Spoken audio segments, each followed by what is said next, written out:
10년간 서울시의 기본계획의 비전과 전략 그리고 주요 정책 등을 보여주는 비전 체계도입니다.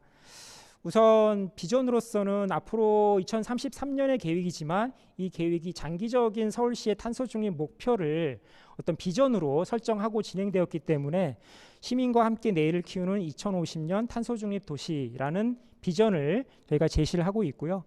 그 밑에 이제 효율적인 온실가스 감축이라든지 시민, 기업, 국가 그리고 국가와 연대하여 실천하는 이런 전략, 그리고 혁신으로 선도하는 기후테크 활성화, 생태도시 전환, 그리고 포용적 적응 대책을 통해서 삶의 질을 고양하는 이런 5가지 전략을 저희가 기본계획의 주요 전략으로 삼았습니다. 특히 이제 중요한 것은 2030년까지 서울시 온실가스의 40% 그리고 2033년까지 50%를 감축하겠다라고 하는 것을 기본계획의 중장기 감축 목표로 설정을 하였습니다. 이것은 2005년 대비를 말하고 있습니다. 이것은 참고용으로 이 국가가 어느 정도의 온실가스 배출 목표량을 가지고 있는지를 보여주고 있는 것인데요. 국가는 2030년까지 18년 대비 40% 감축 목표를 가지고 있습니다. 그래서 서울시도 이러한 국가 목표에 준하는 정도의 목표 수준을 설정하였다라는 말씀을 드릴 수 있겠고요. 저희가 이런 그 목표 설정을 하는 데 있어서 시민의 의견도 좀 중요하다고 생각이 돼서 좀 제한적이지만 한 1200명 정도의 시민에게 설문조사를 진행을 하였습니다. 그래서 탄소 중립 목표에 대한 어떤 시민들의 의견을 봤을 때 현재 수립된 목표보다 강화되어야 된다라는 의견이 한 56%, 그리고 현재 수준이 적합하다라는 게 한 43.8% 정도 반응이 좀 답변이 되었고요. 그래서 어느 정도는 기존 목표 수준보다 조금 더 강화된 목표 수준이 좀 필요하지 않나라고 생각이 되어서 2005년 대비 42%, 2030년까지는 2005년 대비 42%, 그리고 2033년까지는 2005년 대비 51% 감축 목표를 설정하였습니다. 이것은 이제 서울시가 기존에 가지고 있었던 30년 목표, 40년 목표를 충분히 고려한 어떤 탄소 중립 경로 안에 들어있는 목표 수준이다라고 말씀드릴 수 있을 것 같습니다. 그럼 어떻게 이 서울시의 온실가스 감축 목표가 설정되는지를 좀 구체적으로 보시면은요. 우선 이 서울시가 모든 부문의 온실가스를 관리하고 있지는 못합니다. 때문에 서울시가 관리하고 있지 않지만 앞으로의 국가 정책에 의해서 관리되어야 하는 부분의 감축량을 산정을 했습니다. 그래서 산업공정이라든지 수송 부문에 있어서의 항공유, 이런 부분들은 서울시의 권한 외의 부분이기 때문에 이런 부분들은 국가의 적극적인 정책에 의해서 50% 정도 감축될 것이라고 가정을 하고 한 190만 톤 정도를 감축될 것이다 라고 저희가 설정을 했고요. 두 번째는 건물 부문이나 교통 부문, 이런 부분들인데 이런 부분들이 지자체의 관리 권한이라고는 하지만 그 중에서 아까도 보여드렸지만 전기의 사용량이 점점 높아지고 있습니다. 그 전기의 사용량은 결국 서울시 같은 경우는 외부에 의존할 수밖에 없기 때문에 그 외부의 전력 믹스가 어떻게 되느냐에 따라서 서울시의 감축 목표가 크게 달라질 수가 있을 것 같습니다. 그래서 그런 전력 믹스의 개선에 의한 온실가스 감축량을 한 570만 톤 정도로 저희가 설정을 했습니다. 그리고 이제 서울시가 자체적으로 건물, 폐기물, 교통 이런 부문에서 1,400만 톤을 감축해서 최종적으로 2033년도의 배출 목표량은 2,554만 9천 톤으로 설정을 하였습니다. 각각의 부문별로 좀 보시면은 건물 부분이 역시 가장 큰 비중을 차지하고 있습니다. 한 804만 6천 톤을 감축하는 것으로 목표량을 설정하였고요. 그리고 수송 부문이 330만 톤, 에너지 생산 부문에서 229만 톤 정도를 감축하는 것으로 목표를 설정하였습니다. 해서 보시면은 아까 말씀드린 것처럼 2033년에 기준연도 대비 41.9% 감축을 목표로 하고 있고요. 33년에는 51.2%의 감축 목표를 설정을 하였습니다. 여기에서 조금 한 가지 참고 자료인데요. 서울시는 2005년부터 계속 자체적인 인벤토리를 수립하고 관리해 왔습니다. 하지만 이제 기본 계획이 수립되는 단계에서 많은 지자체가 이 온실가스 인벤토리가 없기 때문에 재작년부터 환경부에서 지자체 온실가스 인벤토리를 작성해서 배포하고 있습니다. 근데 그 환경부의 인벤토리와 서울시의 인벤토리가 다소 좀 차이가 납니다. 보시면은 이 위에 두 개가 이제 환경부에서 제시한 인벤토리인데요. 저희도 이제 환경부 인벤토리를 기준으로 해서 환경부에 이 기본 계획을 제출해야 되기 때문에 그 내용을 잠깐 좀 설명드리는 것입니다. 환경부는 두 가지 인벤토리를 제시를 했는데, 한 가지는 교통 분야에서 이 주행량 기반으로 인벤토리를 산정한 인벤토리입니다. 그리고 하나는 주행량이 아니라 이 연료 사용량, 서울시와 마찬가지로 서울시에서 소비된 연료 사용량을 기준으로 해서 인벤토리를 산정한 것인데요. 보시면은 뭐 추세는 거의 비슷하지만 약간의 좀 차이가 있는 것을 볼 수가 있습니다. 그래서 저희가 서울시의 인벤토리 구조와 환경부의 인벤토리 구조를 계속 비교 검토하면서 최종적으로는 환경부의 연료 기반 인벤토리와 서울시의 인벤토리가 거의 좀 일치하는 수준까지 저희가 좀 맞추어 둔 상태이고요. 뭐 자세한 내용은 요 밑에 이제 왜 차이가 나는지에 대한 부분은 조금 더 밑에 좀 참고 사항을 좀 보시면 될 것 같습니다. 어쨌든지 간에 저희 서울시는 자체적인 인벤토리를 기준으로 해서 목표량을 설정하고 있고, 또 이 목표량이 환경부 기준으로 했을 때 어느 정도인지를 좀 동시에 병행하여 제시를 하고 있다, 이런 말씀을 우선 좀 드리겠습니다. 그래서 이 환경부 인벤토리를 기준으로 했을 때는 저희가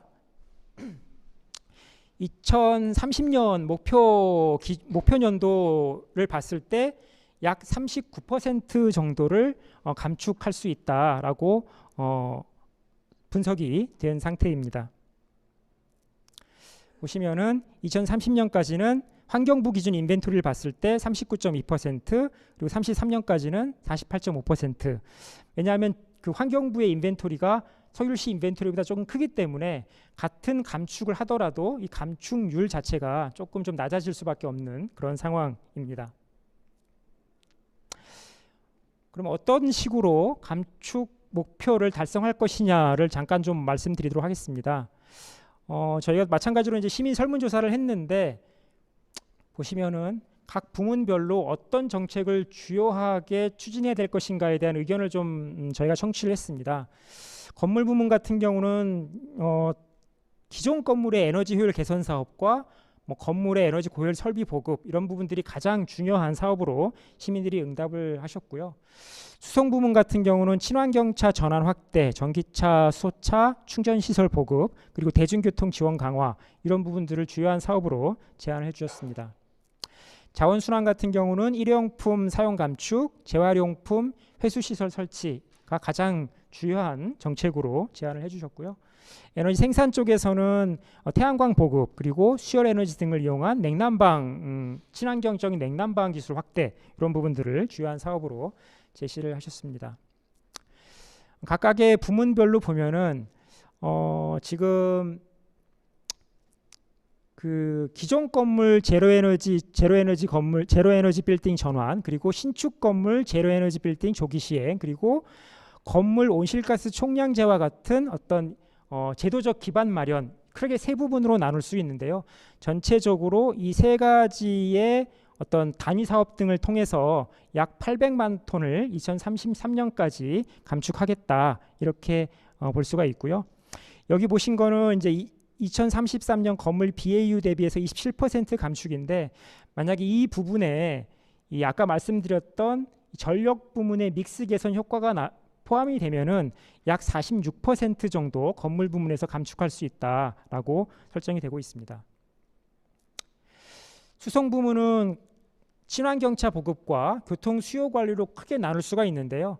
특히 그 자동차 주행 거리가 많은 이 택시 같은 사업들이 큰 감축 포텐셜을 가지고 있습니다.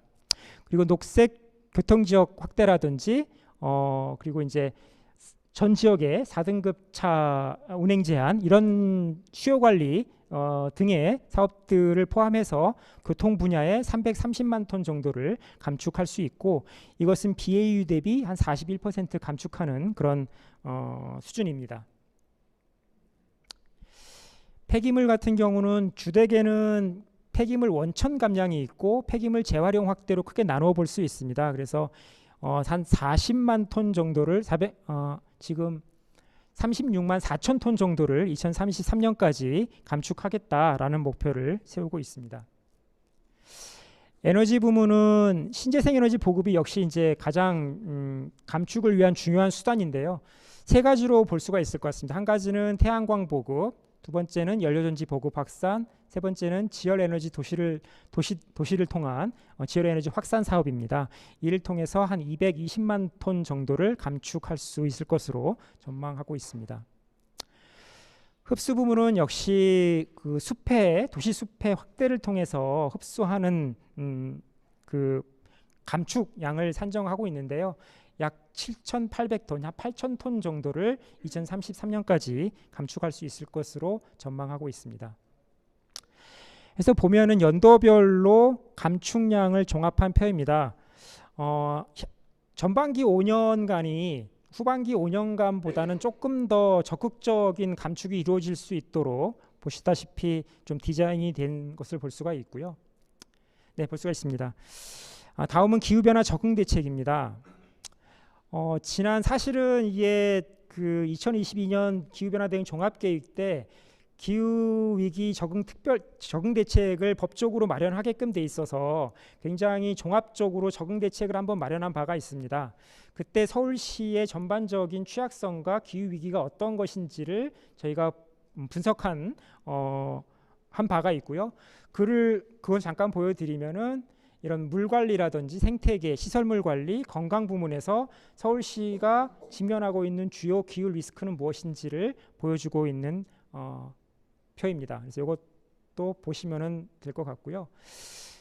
그 이후에 2022년도에 수해를 겪으면서 보다 좀 실효성 있고 좀 강화된 적응 대책이 좀 필요하다라는 문제의식이 있었고 그러한 문제의식을 바탕으로 2023년도 전반기에 서울시에서 굉장히 다양한 자문회의 등을 통해서 각 부문별로 적극적인 적응 대책을 마련한 바 있습니다.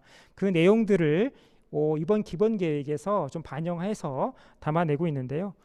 예를 들면은 폭우 대비 풍수의 예방 같은 경우는 대규모 빗물 배수 인프라 그리고 서울시의 전반적인 방제 성능 목표를 상향하는 것 이런 것들이 대표적인 새롭게 이번 기후 대책에 포함되는 정책으로 볼 수가 있을 것 같습니다.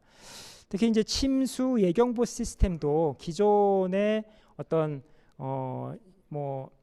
좀 지역적으로 좀 구체적이지 못한 지역에 스페시픽하지 못한 경보책이었다면은 보다 생활 속에서 밀접한 수준의 예경보 시스템을 통해서 시설물이나 인명 피해를 좀 막을 수 있도록 하는 그런 예경보 시스템을 강화하겠다라는 대책을 세우고 있고요. 그리고 건전한 물순환 체계 구축에서는 물순환 도시 조성 그리고 빗물 이용 시민 참여 확산, 물 재이용 확대 이런 사업들이 주요하게 제시되어 있습니다. 지속 가능한 도시숲 확충도 생활 주변 공원 녹지 확충 그리고 도로를 비우고 열린 가로 공원을 조성하는 내용들 그리고 자연 생태 보전 및 회복, 산사태 및 산불 방지 사업들이 주요하게 제시되어 있습니다. 안전한 도시시설 관리 측에서는 노후 건축물에 대한 관리 감독 그리고 여름철 폭염 저감 시설 확충, 겨울철 폭설 한파 피해 방지 시설 등을 제시를 하고 있고요. 시민 건강 및 취약계층 보호에서는 신속 대응 체계 그리고 폭염 한파에 따른 그 취약계층을 보호하는 프로그램들이 상당히 좀 많이 포함이 되어 있습니다. 여기까지가 이제 감축 계획과 주택의 이제 적응 대책을 말씀드린 것이고요. 저희 기본 계획에는 대응 기반 강화라고 해서 여러 가지 사업 그 정책 방안들을 제시하게끔 되어 있습니다. 그래서 그 부분들을 간단하게 좀 말씀드리고 마치도록 하겠습니다. 첫 번째가 공유재산에 대한 기후위기 대응 방안입니다. 사실 이 부분들은 적응대책하고 조금 겹치는 부분들이 많아서 저희가 어떤 것들이 공영재산에 속해 있고 어떻게 분포되어 있는지를 일단 살펴보고 거기에 따른 주요한 리스크가 무엇인지 그리고 그 리스크에 대한 대응 방안이 어떤 것인지를 조금 좀 그룹핑을 해서 제시를 하고 있는 수준입니다. 그래서 도로, 주차장, 공원, 지하도, 지하차도 등의 그 기본적인 어떤 기후 위험 그리고 이 기후 위험에 대응하기 위한 강화 대책을 저희가 보고서에서 담아왔고요. 마찬가지로 청사, 관사, 뭐 박물관, 도서관 주로 이제 건물 부분이 될 텐데요. 이런 부분도 어떤 취약성이 있는지 그리고 이에 대한 강화 대책은 어떤 것인지를 제시하고 있습니다. 기업용 재산 같은 경우는 병원과 보건소, 도시철도 등이 있는데 이런 부분들도 대응 기반 강화 대책을 제시하고 있습니다. 국제협력 및 지자체 간 협력인데요. 서울시는 앞서 말씀드린 것처럼 C4이나 아이클레이 등 적극적으로 이 도시간 기후변화 네트워크에 참여하고 주도적인 역할 등을 수행하고 있습니다. 기왕에 C4T에 지금 기후변화 행동 계획을 냈기 때문에 이 탄소 중립 계획이 연차적으로 제대로 수행되고 있는지를 국제사회에 계속 좀 보고하는 이런 체계들을 계속적으로 가져나갈 필요가 있고 또한 여러 가지 국제 기후환경 포럼이라든지 기후텍 컨퍼런스를 통해서 국제적인 정보와 베스트 프랙티스를 공유하는 자리 등을 지속적으로 추진할 계획입니다. 그리고 특히 이제 이런 정보 공유라는 측면도 중요하겠지만 실질적으로 서울시가 탄소 중립을 위해서는 80%는 자체적으로 감축을 하고 20%는 상쇄한다라는 계획을 갖고 있습니다. 결국 상쇄한다는 것은 어쩔 수 없이 배출되는 서울시의 배출량을 외부 사업을 통해서 상쇄를 해야 될 텐데 혹은 이제 숲을 통해서 상쇄를 해야 할 텐데 숲을 통한 상쇄는 좀 제한적이기 때문에 지자체와 국제 협력을 통해서 상쇄할 수 있는 방안 등을 적극적으로 좀 마련할 필요가 있지 않나라고 생각이 됩니다. 세 번째는 교육 및 소통인데요. 시민 생활 공간에서의 어떤 정책과 홍보를 강화하는 것이 하나 필요하고 탄소 중립 시민학습과 교육을 위한 기반 구축 사업 그리고 자치구와 기업에 대한 ESG라든지 실천 사업을 강화하는 것을 주요한 사업으로 제시를 하고 있습니다. 녹색기술 및 산업 육성, 녹색금융 운영은 사실 이 부분은 지금 앞서 말씀드렸던 다양한 완화 적응 정책과 연관될 수 있는 부분인데 특별히 이제 혁신 기술 개발이라든지 실증 지원 연구 그리고 산업 육성, 인력 양성 그리고 녹색 기업 ESG, 녹색 제품 구매 지원 이런 부분을 특화해서 보다 좀 적극적으로 관련 기업들을 육성하고 지원하는 방안 등을 제시를 하고 있습니다. 청정에너지 전환 촉진 역시 앞서 에너지 부문에서의 감축 정책과 좀 밀접하게 연관이 되어 있는데요. 도시 여건에 맞는 태양광 사업이라든지 아까 말씀드렸던 여러 가지 연료전지 같은 사업들은 지속하지만 특별히 중요한 것으로 꼽을 수 있는 것은 이 건물의 탈탄소 전환을 하기 위한 히트펌프를 적극적으로 고려하는 방안이 좀 필요할 수 있다라고 제시를 하고 있고요. 특히 난방 부문을 어떻게 친환경적인 연료로 전환할 것인지에 대한 로드맵 작성 그리고 해외에서 많이 진행되고 있는 히트펌프에 대한 지원을 어떻게 할 것이냐에 대한 계획들 그리고 재생에너지로 인정되지 않는 여러 공기여론이라든지 하수여론 이런 것들을 서울시 자체적으로 좀 지원할 수 있는 방안들 이런 것들을 포괄적으로 향후에 좀 제시할 필요가 있지 않을까라고 생각이 되고요. 특히 이제 분산에너지 활성화 특별법이 제정이 되면서 서울시 자체적으로 전력 자립도도 높이고 서울시 내에 분산에너지를 얼마나 활성화시키느냐가 굉장히 중요한 어젠다가 될 것 같습니다. 그래서 그러한 부분들을 좀 이용을 해서 혹은 좀 투자를 해서 실질적인 분산에너지 시스템을 운영할 수 있는 체계를 만들 수 있는 이런 방안 등이 좀 필요하겠다라고 제시하고 있습니다.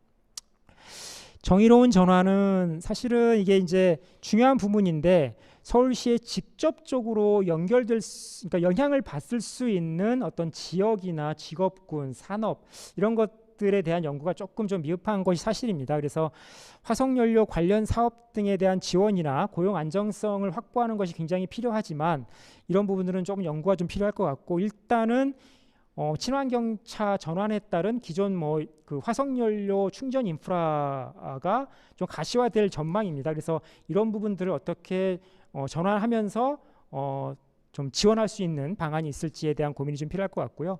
그리고 마찬가지로 내연기관 차량이 어떻게 보면 좀 급속하게 친환경 차량으로 전환되면서 여기에 종사하고 있는 어떤 노동 인력들을 새롭게 재교육하고 재취업할 수 있는 기회를 제공하는 것이 어떤 정의로운 전환의 중요한 방안 중에 하나일 것 같습니다. 탄소 중립 녹색 성장 인력 양성은 현재 서울시에서 진행되고 있는 다양한 그린 뉴딜 사업 등 이런 사업들을 계속적으로 좀 확대할 필요가 있을 것 같고요. 그리고 이제 이러한 사업들을 어떻게 이행 관리를 하고 환류를 할 것이냐. 지금은 이제 다양한 소관 부서에서 건물, 수송, 폐기물 다양한 부문별로 사업을 진행을 하고 있는데 주관 부서인 서울시 기후환경본부와 기후환경정책과에서 이들 부서, 소관 부서의 사업 등을 계속적으로 모니터링하고 그리고 서울시가 가지고 있는 녹색서울시민위원회, 탄소중립위원회 그리고 필요하다면 별도의 자문기구를 통해서 이 사업들에 대한 평가를 주기적으로 하고 다시 정책에 환류할 수 있는 이런 체계를 갖출 필요가 있다고 생각이 됩니다. 이제 거버넌스와 여러 가지 제도적 토대는 아시겠지만 아시는 상황이기 때문에 좀 넘어가도록 하겠고요. 앞으로의 재정 투자 계획인데요. 보시면은 전체적으로 10년간 적응 분야, 감축 분야 총 30조 원의 예산이 필요할 것으로 추정이 되고 있습니다. 주로 이제 수송 부문이 가장 큰 비중을 차지하고 있고 폐기물이나 건물 부문이 그 뒤에 좀 그 다음 비중을 차지하고 있는 상황이고요. 앞으로 이 수송 부문에 있어서 75% 중에 대부분이 이제 철도 교통망 확충이라든지 이런 부분들이 많이 차지하고 있기 때문에 보다 좀 적극적인 에너지라든지 건물에 보다 많은 좀 투자가 좀 이루어질 필요가 있을 것으로 좀 생각이 되고 있습니다. 네, 이것은 이제 연도별 재정 투자 계획을 보여주고 있습니다. 전반적으로 연평균 한 2조 원의 투자가 이루어질 예상입니다. 네, 이상 마치겠습니다. 감사합니다.